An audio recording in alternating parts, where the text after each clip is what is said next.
The topics for the discussion today are obviously this is a very significant year for Aboriginal and Torres Strait Islander peoples because it is the 50th year of the uptake of the referendum anniversary, and we'll be talking about that.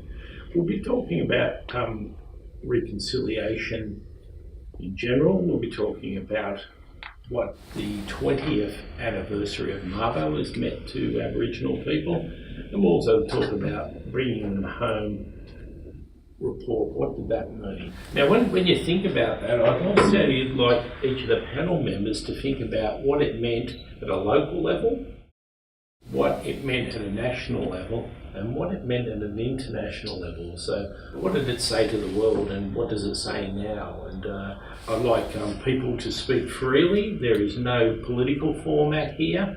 I want people to be as free and open as they like.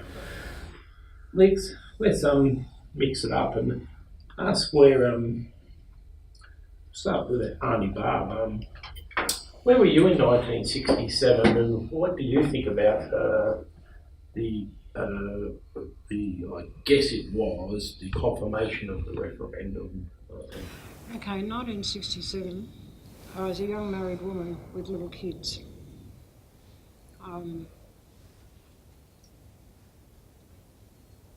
The doctor wouldn't come to my house.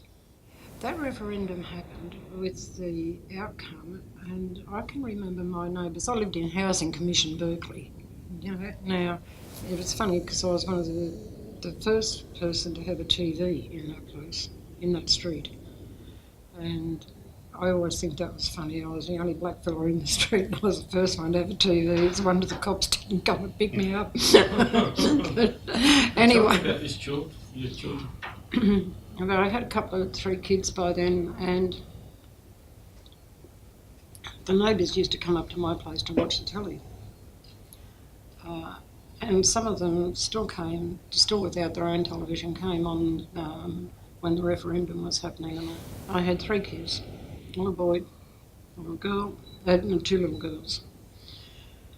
The boy and the second girl both came out with brown eyes, and the girl, the first girl, the middle kid, came out with blue eyes. There's blue eyes in the family. My mum had blue eyes, blah, blah, you know. The grocer, after the referendum, the grocer and his wife came over to my place, and they wanted to take my blue-eyed daughter. They wanted to adopt her.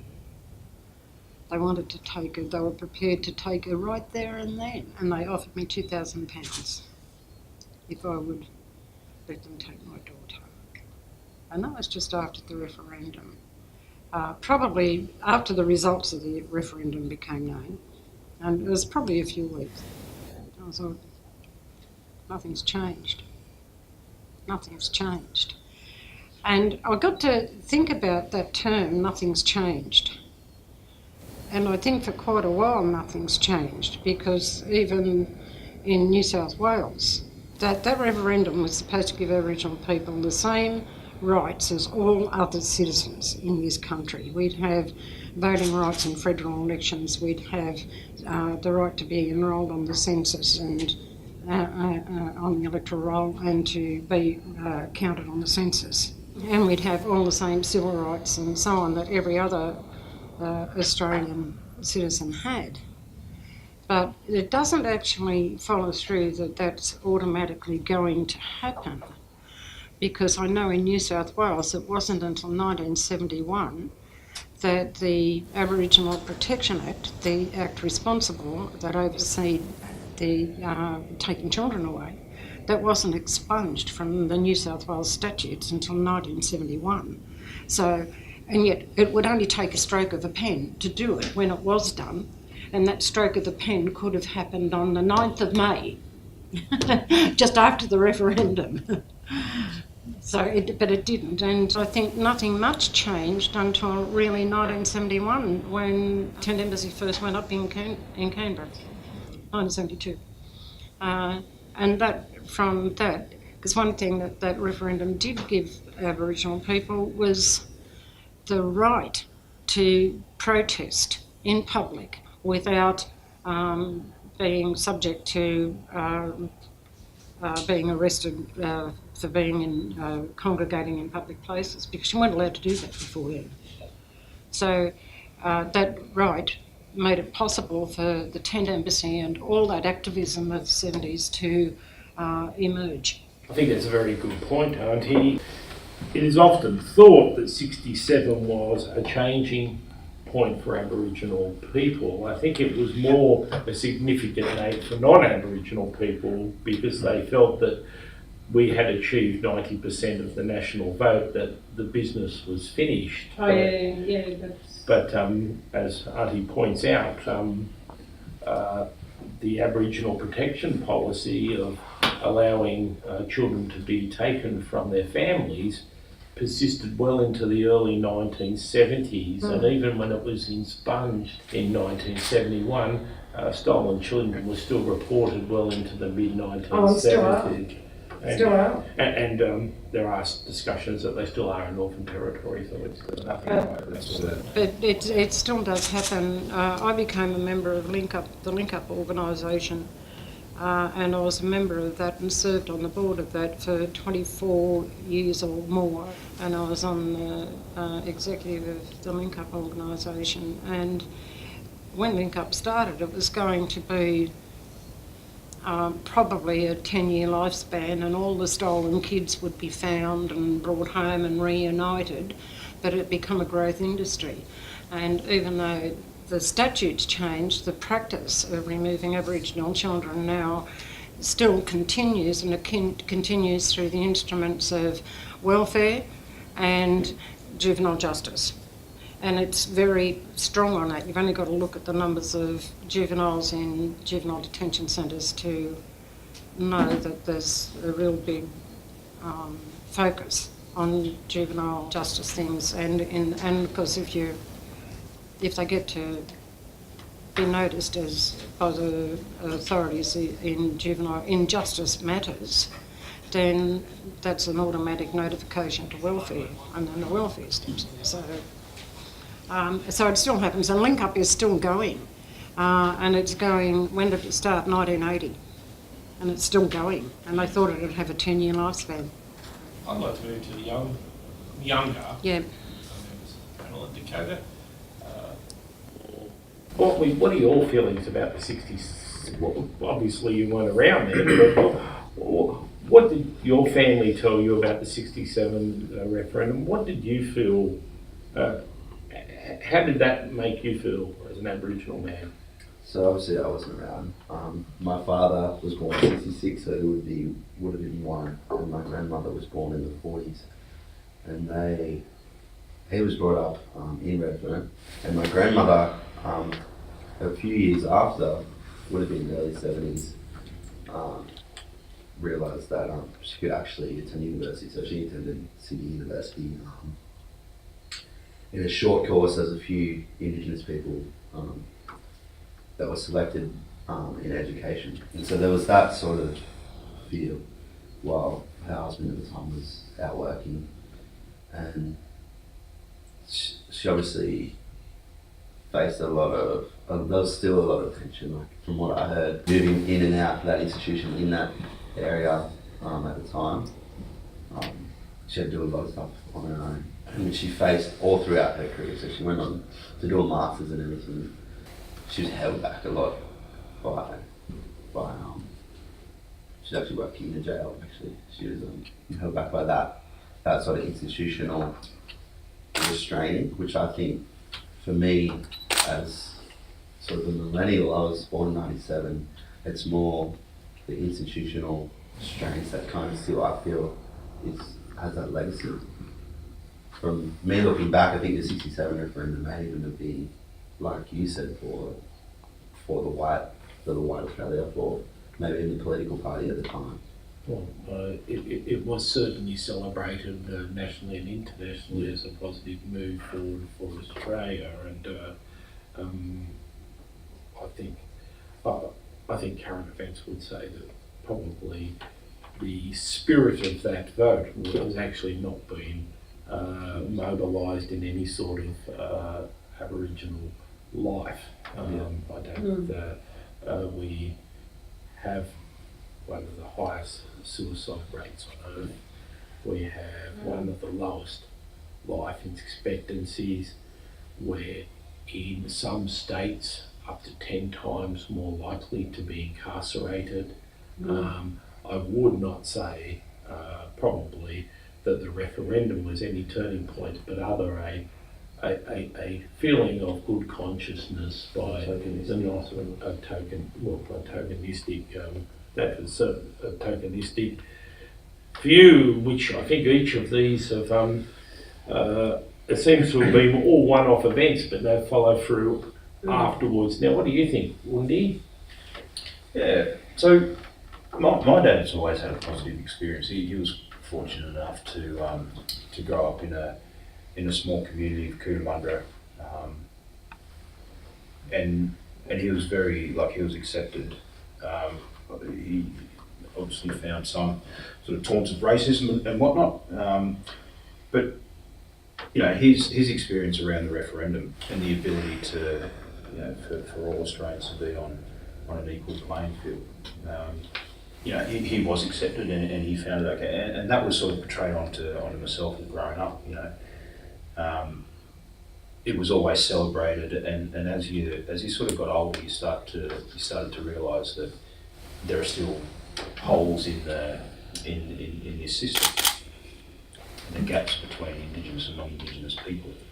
Working with young people now and getting their views on it, there's no real understanding of it. People, I think it's, I think if it was such this big piece in Australia's history, it's not discussed at an educational level. Yes. I don't think, and that's where it's missed. And moving into the other topics of discussion, and you talk about Mabo and land rights. Our generation these days, you go and talk to a 16-year-old Aboriginal person and talk to them about land rights and what the '67 referendum means to them as Aboriginal people. I would agree that it hasn't been taught at the school level, or it hasn't been encouraged to be taught at the school level, but of course that will be changing with the mandating of Aboriginal knowledges, histories and perspectives now being taught in all high school subjects. So that is a minor change that is, it's a major change that's happened this year, but we're now talking 2017, the impact of that may still not be seen for another 10 to 20 years. But I think we agree that each of us have had a positive and negative experience, but from our memories from referendum, I remember at the time I was only a child, and my elder said to me, this is a great moment for Aboriginal people, but don't get ahead of yourself, son. You were a black bastard yesterday, and you're going to be a black bastard tomorrow. And we were under no illusions this was going to change our country. We were flora and fauna one day, we were considered human the next. But were we considered people, that was a far longer journey that we had to walk. And almost celebrating 67 is an insult to some people, because 67 really had no real impact on a person's life. I recall that FCATSI, which was the Federal Council for the Advancement of Aboriginal and Torres Strait Islander people, they were at the forefront of pushing to get that referendum. So, and when it did happen, it held a lot of promise, I think, and a lot of it, and I think probably across Australia, Aboriginal people were really looking forward to it with hope, but it didn't fulfil that promise that it held. And it still doesn't, to a large degree. If you have managed to get educated and get a home and get a car and that, you're doing well. but you're still a black fella and you're still subject to all of those other things that less fortunate or less endowed Aboriginal people than yourselves have got. It seems that though that this act changed, right? There was something in this government document that says we're now going to recognise, you know, Aboriginal and Torres Strait Islander people, you know, and as equal on the census. But then no other sort of documents changed with that. There was nothing that moved around and worked in, worked in our favour. It was simply a recognition It of was, us on the census. Yeah. We actually didn't get the right to vote to some years later. Vote in the we couldn't vote, and that was the interesting thing. I could not vote in that referendum, right? Migrants who'd came out here post-war and who had become naturalised could vote before I could. A nice positive experience now, and we'll talk about what that meant, because I think the theme is there's been a lot of great celebratory single acts, but what has lacked is a momentum and will of government and will of the nation to follow it through. Another act, I think, for all Australians was Sorry Day and the reconciliation walk across Sydney Harbour. Now that, personally, that held out a lot of hope for Aboriginal people from my area, that we were very much in tears in terms of the hope that showed for Aboriginal people that many people would walk across Sydney Harbour Bridge in the hopes of a new Australia, a new and freer Australia, a more equitable Australia, and one that finally recognised its traditional Aboriginal and Torres Strait Islander owners. For a lot of Aboriginal people, that was one of the marked spirits of reconciliation, but I would suggest again that was a great moment in time and a great emotional moment in time, but from the early 2000s to 2017, we've had some victories in terms of getting children through school, victories in terms of having them come to universities.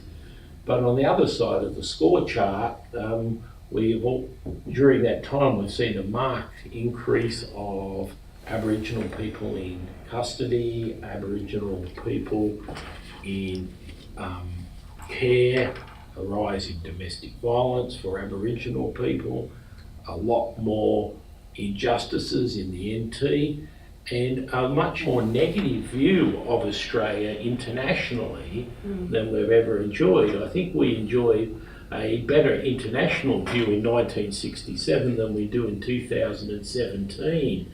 I think Australia tends to believe its own hype a little bit.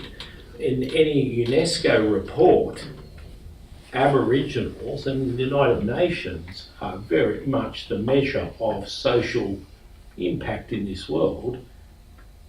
The UNESCO and the United Nations report that we are one of the most poorest performing countries in the developed world on our traditional owners, or what they call Indigenous peoples. Of course, we don't use the word Indigenous, we use Aboriginal and Torres Strait Islander people. But when we think that as a country, we think we're performing very well, but all the international agents actually think we perform quite badly. One would say that it is going to be a long journey. Yeah, exactly. We're going sometimes in the right direction, but it will not be one single act. I think we can agree that it's not going to be any single act that will bring Aboriginal and Torres Strait Islander peoples the rights that every Australian has. It will be a momentum of policy change in government and the will of education. And education, really. It really cannot happen without education. It really can't happen without education from the earliest years of life and right through high school. Because what we predicted, if they start implementing this syllabus now at 13 years of age, we can expect in 5 years' time to have far more literate students. That's only in one state. That's a long way to go. So I assume discussing Mabo, Mabo was really a legal decision that finally agreed that Australia wasn't terrace annulus, so it wasn't owned by nobody, and it gave an opportunity for traditional owners to have a right to reclaim part of their country. What that meant to us living in New South Wales in an Aboriginal community, I guess it really meant very little, because it really had a negative impact on us, because there was a very, in a lot of the capital cities, there was a very, if you remember, in Barb, there was a very negative media campaign. Oh, absolutely, yeah. It was people felt that The Victor lawnmowers, the Hills hoist, the whole lot. They did. They thought they were going to lose it. everything. Yeah, they thought, oh God, watch out those black fellas. I can remember being in a second-hand shop looking at books at the time, and the two ladies who were attendant at the shop, you know, they nudge, nudge. Yeah. I might have walked out with the book or put a claim on the bookshop or something. I don't know. Outside of That was precisely the impact, because it was so poorly explained to the Australian people. A lot of the media, and I won't pinpoint what parts of the media, but it actually didn't impact positively at all upon Aboriginal communities for the reason that Auntie Barbara had said was, I woke up with friends one day, and the next day they were all very suspicious that I was going to take over. I lived in one little unit in Maroubra, and they thought I was going to take over the whole block because of the land rights and the Mabo decision. Even going into when I was at school, and it just goes to show the lack of, how this is perceived in in society and the education around this. So when it's taught in schools, you walk out of the classroom and they pinpoint at you and say, Right. you're going to take our land, Yeah. What are you going to do? You're going to claim, you're going to claim that piece of land, or you've given this free education. What's free education? I'm still trying to find that. Yeah, it created a lot of division still. And I think it's about simply fear of the unknown. If they actually was delivered properly, it would have, the Nabo journey, if that was delivered properly and responsibly, then there would be nothing to fear. But the impact for a lot of non-Aboriginal people felt that inspired Aboriginal people. It actually frightened Aboriginal people, because they were then accused of land pillaging, and And I think for non-Aboriginal people, the vilification that occurred in the media over the Mabo decision, the vilification of the Mabo decision itself in the High Court, and then as things start to be revealed from it, and particularly by the shock jocks and the other media, other sensation media, I think that fueled, those things in concert fueled the public psyche with another reason to go what they used to call abo bashing. Yeah, and that was full on. That was full on. The Mabo decision, from what I've heard, it certainly had a negative impact. only immediate.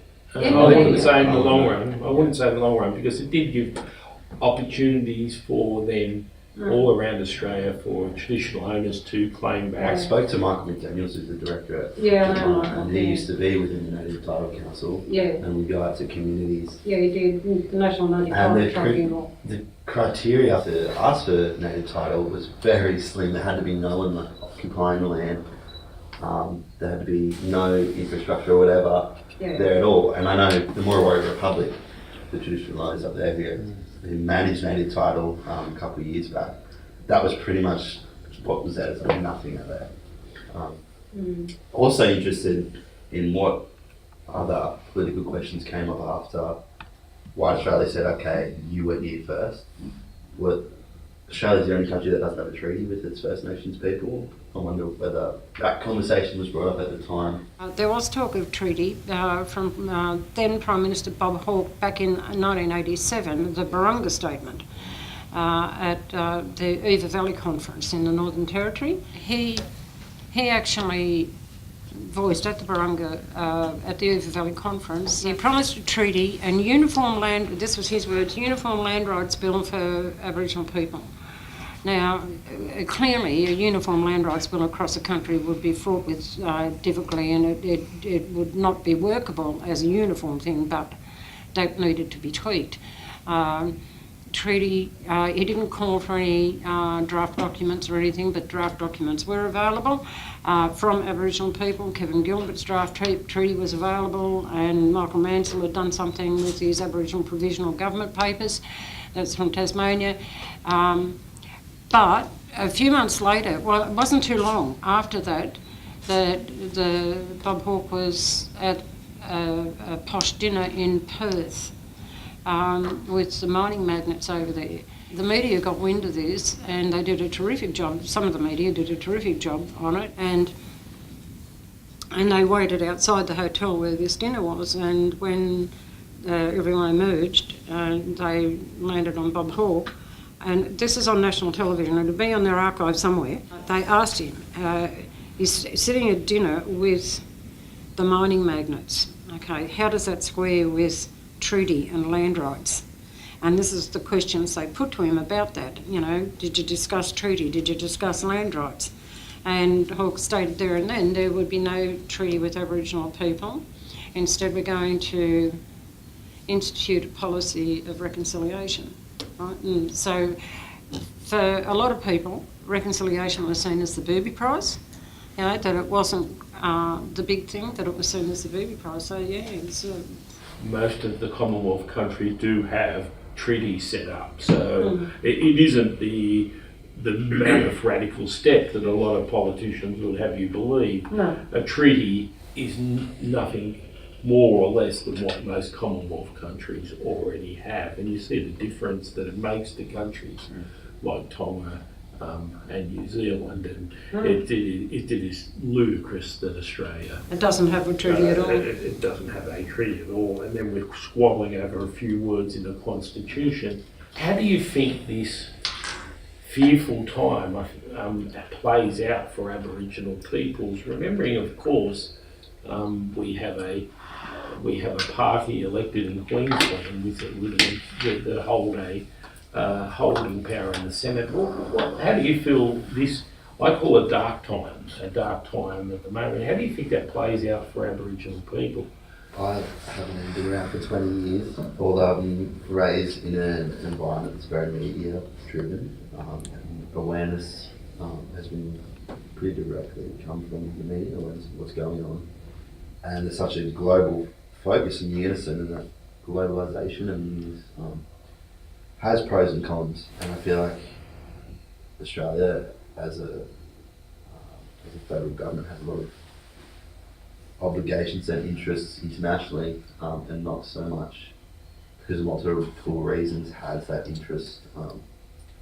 And like those stories you said before, when you heard the statistics, it kind of shocked you because we weren't really looking at what's going on here.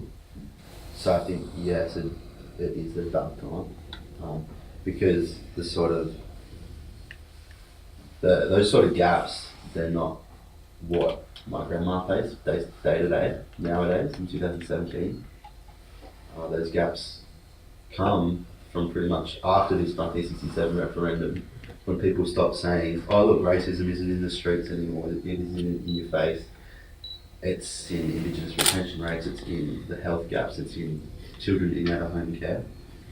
That's where the institutional sort of oppression is now. It's almost like, you know, Aboriginal affairs has been put on the back burner. You know, there's especially with social media and this sort of day and age, we've still got a very strong voice and a very loud voice, but it's just, you know, those, you know, the powers that be aren't listening because there's all this noise outside of Australia that, yep, they know it's there, and we know we need to fix that, but we'll just throw a bucket of money, keep you guys happy, and let's just stop these other guys from coming into the country, or let's focus on all this stuff that's outside. There's always band-aid solution. Let's have this big movement in time and change the constitution or whatever, but what's really going to happen from that? So there's all this talk but not a lot of action, and when the action is put in place, it doesn't seem to have a flow-on effect. So I don't know why you mob up there at La Perouse, Paul, didn't put a language test on back in 1788. Yeah, we could have kept Arthur Phillip out for indefinitely. That's right. Bidjigal was the local language at the time. That's a lot of the eastern languages have been killed off because of the settlement. One quick one that I think that the non-Aboriginal people on the panel would not know. If people want to disclose, has anybody on the panel been physically assaulted because of their Aboriginality? One? Yep.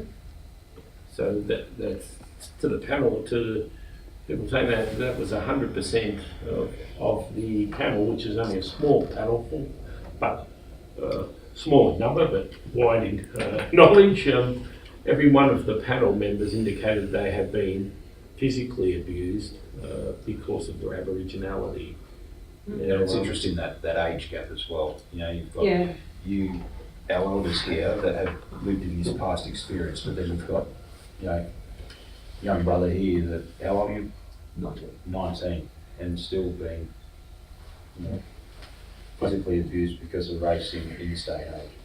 I can remember vividly the first time that I was assaulted specifically because of race was after a disco at the beach where I was living, and of course young children were all very rowdy and forceful as they were leaving the party. It was no disco, it was actually a party, and the police arrived, and when everybody who was leaving the party was probably behaving poorly, so there's no excuse that there was a whole bunch of teenagers behaving poorly. But immediately when the police arrived, the non-Aboriginal party participants and the Aboriginal party participants were segregated into two groups. One group was chained to the fence of the high school, and the other group were driven home to tell their parents of their atrocious behaviour. While we were chained to the fence in the school, we were beaten by the police officers viciously, and I remember looking up at the light of the high school, and there was a cleaner working there, and I went, if I could only get their attention, I could call the police. And before I blacked out, the irony was that I was getting abused by a policeman. These big social issues raise their head, and you're right, there's a tremendous amount of goodwill out there, but there's no structure in place to push it. And I think that, and no government seems to want to formulate any structure to push those things forward. I know now, and where I grew up, further down the coast, there's a lot of lateral violence and politics. So I think that stems from that internalised colonisation and things that really just aren't our way. And again, it's kind of us breaking down from the inside. I feel the burden of proof that I actually can't go and get a confirmation of Aboriginality in my hometown because it's so political. That's the next question I was going to ask everybody. You can speak to that now. Partly to that, then I'm going to ask a question about. Yes, I feel like that's those sort of experiences that our generations have faced have kind of formed into something ugly, and I feel like racial violence is something I really address strongly. And but it plays an important part is that that internalized oppression and views of ourselves and kind of the blog's progress. And I don't think even Auntie Mama would disagree that infighting amongst ourselves is It's no different from any other section of the broad community. Broader community, but three misconceptions of Aboriginal people still persist to this day. Firstly is the darker your skin, the more Aboriginal you are. Mm. My children get this one at school all the time, and I simply say to them, to my daughter who's much more gentle, simply say to them, it doesn't matter how much milk you add to coffee, it's still coffee. Mm. To my son, you offer them, if they do not feel that all of you is Aboriginal, can they indicate which part of you they want removed? So we still have that view that is widely held that a person, for instance, that has green eyes or has pale skin is not Aboriginal. And now Aboriginal peoples, that needs to be understood across the broader community. Yeah, and if you want to see real ones, you've got to go to the Northern Territory. You're not quite real if you've got pale skin. And that still persists to 2017 and still persists to very educated community. The second one is the concept of perceived privilege. That a lot of non-Aboriginal people feel that there is perceived advantage is that identifying as an Aboriginal and Torres Strait Islander person is that there is a perceived advantage. Yeah, you get special treatment. You get special treatment. Now, that perceived entitlement is also one of the biggest impediments to, I think, cultural understanding and so I keep on coming back to this thing saying that I believe there's a lot of love and goodwill in Aboriginal and Torres Strait Islander space. But if we can overcome those small hurdles, there is nothing good from identifying as Aboriginal except to your culture and to your people. It gives us a connectiveness with each other that we feel at home wherever we go. So wherever we go in Australia, we feel at home. But for our children, I am fearful because if my daughter, who is quite high performing in school, if she gets a good mark, they'll say, that's because you're Aboriginal. Oh, yeah. If you get a low mark, that's because you're Aboriginal. Yeah, that's right. So you sort of can't win. You can't win on it. But and I'll open that up for a topic. We're supposed to get everything, well, why wouldn't you call yourself Aboriginal? Because they get everything. Yeah, we're supposed to get all free houses. I'm still waiting for my free house. And cars, I can tell you that I want to know where everything is because I want some of it. But, I've had to work hard all my life to get anything. I still don't own a house. I'm all still waiting for these free loans and cars and houses. And I really think that is a problem, and even with people that I've grown up with still feel that there is some advantage that is given to Aboriginal people. The lived reality is, working in a university, even with a lot of very good people, you always feel that you're an imposter inside I've said this in many forums, is I'm waiting for one day from somebody to come up to the door and go, Professor Chandler, you can get your stuff out. It was all a joke. As if we're going to let an Aboriginal person You're a bit of a fraud, No, but I feel like one every day. That's what I mean. Because, it's interesting because all those years with Link Up, I saw hundreds and hundreds of people come home, right, through that. And so many of them also, because they'd been adopted out or brought up in institutions or adopted into sometimes very well-to-do families. And coming back, finding their Aboriginal roots and their Aboriginal family, they felt like they were frauds. I work in employment, right? And my title is State Manager for New South Wales and the ACT.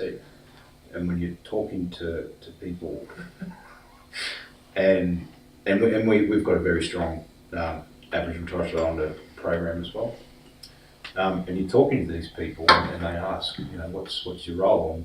And you say state manager, and they're going, right, for the Indigenous programs. And you're like, no, the Aboriginal programs report into me.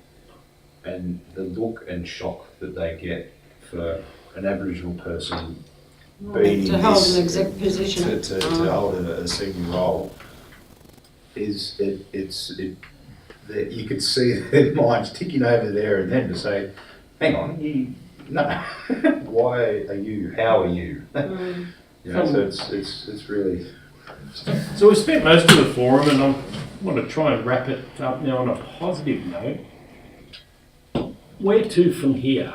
One thing I do is I work for mentoring program, Indigenous mentoring program in Nowra, so I work with the young lady schools.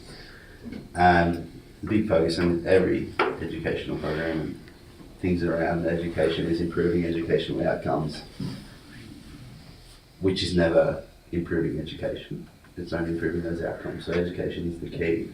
It's where I want to direct everything. And then there's those, like Paul mentioned before, it's those perspectives that need to start being acknowledged. And I always get told there's health gaps, there's gaps in employment and all these gaps, but there's one important gap, is the cultural gap between white Australia and black Australia that needs to be met, and it needs to be met on our terms first. And then we can acknowledge Indigenous pedagogy, Indigenous experiences and that Indigenous lens, them to be filtered into a new sort of system. So like that referendum, we were acknowledged within their system, but we still haven't been acknowledged at the centre of our system, their system, our system. So I feel like even a compulsory Indigenous perspectives in education subject, that's still just the one thing for one school, for one little centre avenue of people that's going to go out into the world. That perspective doesn't sit up here yet. And it should be the all and be all. Well, yeah, fortunately, it will be in all subjects in New South Wales. Yeah, but that should have been done a long time ago. Which is positive, it's coming. I can feel, we can feel that shift coming with some people like you, I think. Oh, well, I'm an old man, and as soon as I fall out of this shell and go back into my whale, I hope it's sooner rather than later. Yeah. What I'd like to see is simply more love and less hate. And you can work that out by saying, every day by saying 3 good things in a row. 3 positive things in a row without saying a negative thing. I also would like the respect of all academic colleagues around Australia as a senior academic and a senior executive, not as a senior Aboriginal executive. We've got a lot of significant events on our Aboriginal calendar, okay, and you see social comments that spike and then they go down and then they spike. So we've got National Sorry Day, and then there's a bit of a lull, and then you've got NAIDOC, and then you don't hear anything until the next event or the next anniversary. And then that's where it's not in the forefront of people's minds. So when you've got Aboriginal affairs in people's faces, not overpowering, but just a nice subtle approach like that, people become more aware, people become more engaged, people become more educated about these issues, so that when Sorry Day finishes and then NAIDOC Day comes along, and then you've got old mate on his keyboard warrior saying, oh, another freaking event for an Aboriginal person, don't you guys get enough? Do you know what I'd like to see? I'd like to see no more firsts. Now, let me explain. I was the first local Aboriginal person to receive an honorary doctorate from Wollongong Uni. I'm the first Aboriginal person to sit on the Wollongong Uni's ethics committee. Yvonne Goolagong was the first Aboriginal sports person to make it on the international calendar. Okay, Jack Charles was, along with Bob Mazza, were the first Aboriginal people to get into black film and theatre. they initiated black film and theatre. Can I go on and on and on in everything? Nairi Brown was the first Aboriginal doctor in New South Wales, and so on. You know what? I want to see an end of firsts when there's no more firsts to be done. Yeah. So Aboriginal people have all the advantages across the whole spectrum of social. So we can achieve despite the circumstances. Yeah. We succeed with the circumstances rather than despite the circumstances.